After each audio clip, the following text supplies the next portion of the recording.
Oi turma, espero que vocês estejam bem.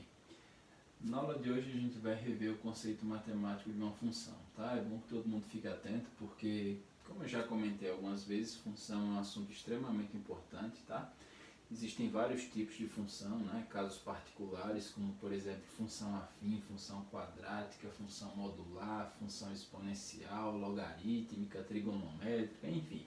É um assunto extremamente importante, talvez um dos mais importantes da matemática. E aí é extremamente importante também que você conheça o conceito de uma função, tá? Principalmente a definição de uma função.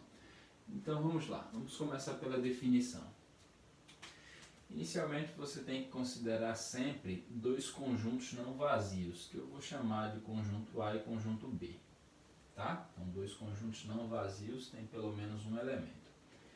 Então, uma relação f de A em B, tá? Uma relação f de A em B é dita uma função se para cada x pertencente ao conjunto A, ele estiver associado a um e somente um elemento y pertencente ao conjunto B.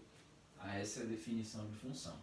Para cada x pertencente a A, né, ele está associado a um único y pertencente a B.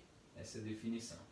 Lembrando que existem várias notações, essa talvez seja a notação mais clássica, né, a forma mais clássica de você escrever uma função, tá? Lembrando também que esse y pode ser chamado de f de x. Talvez essa notação facilite, tá? A gente também pode representar uma função através de um diagrama, tá? Então, digamos que eu tenho aqui o conjunto A, o conjunto B.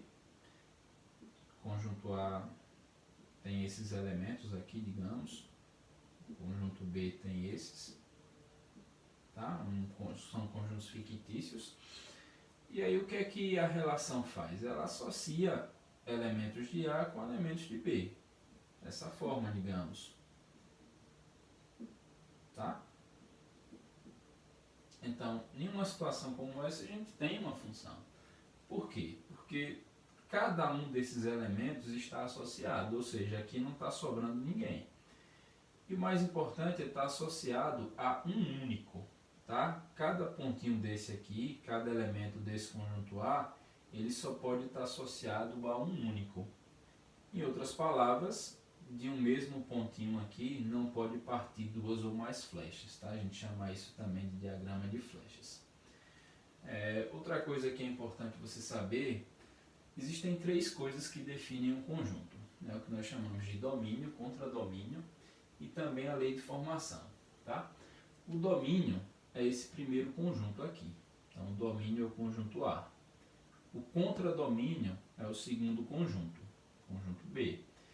E a regra ou lei de formação é algo que geralmente o problema propõe, e aí você utiliza essa lei de formação para estabelecer essas associações, tá?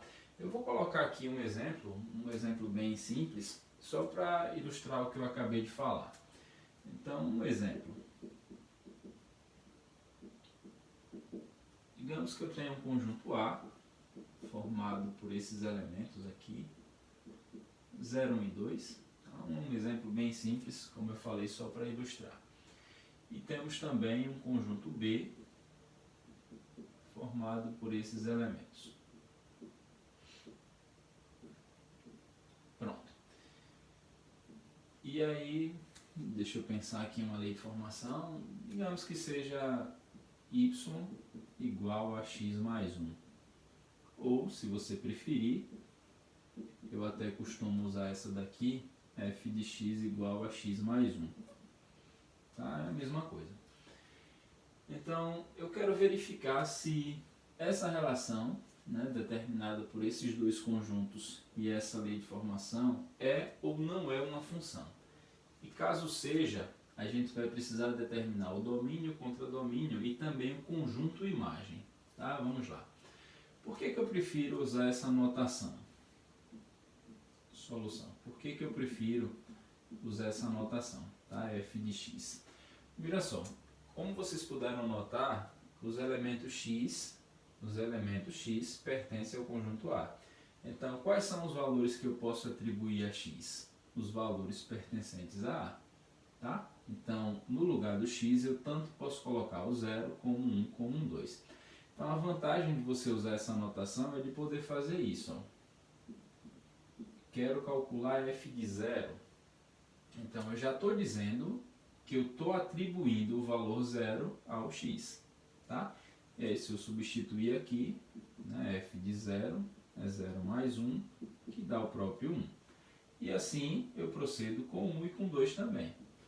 Então, f de 1 é 1 mais 1, que dá 2. F de 2 é 2 mais 1, que dá 3. Eu estou usando, lembrando, a lei de formação que eu coloquei aqui de forma aleatória, digamos assim. Tá? Então, esses são os valores de x, e os valores que eu encontrei são os valores de y, que devem pertencer ao conjunto B. Tá? Então, se vocês observarem, tanto 1, quanto 2, quanto 3, eles pertencem ao conjunto B. Tá? Então, se nós fizermos isso daqui, talvez facilite e talvez, inclusive, seja a forma mais fácil de você perceber se é ou não uma função. Então, vamos lá. Conjunto A, formado pelos elementos 0, 1 e 2. Conjunto B, formado pelos elementos 0, 1, 2, 3 e 4. O que nós vimos aqui? Que a relação associou o 0 com o 1. Então, é isso que nós temos. O 1 com o 2. E o 2 com o 3. Então, está aqui a representação da relação f. Veja que eu falei relação. A gente vai concluir se é ou se não é uma função. Bom, como eu falei anteriormente, tem duas coisas que você deve observar. Todos os elementos do conjunto A têm que ter algum tipo de associação e cada um deles só pode estar associado a um único. Então vamos lá. Todos os elementos de A estão associados? Sim. Agora, associados a um único? Sim também, né? O 0 só está associado a 1, o 1 só está associado ao 2 e o 2 só está associado ao 3. Então, a resposta é sim, f é uma função. Tá? Aí, sendo uma função, a gente pode falar em domínio, contradomínio ou imagem. Como eu já falei também, o domínio é o conjunto A. Então, quem é o domínio da função f? Conjunto A. Tá? Quem é o contradomínio da função f é o conjunto B.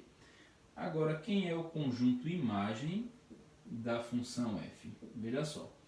Conjunto imagem são os valores de B que estão associados a alguém do conjunto A. Em outras palavras, são os valores que recebem essas flechas.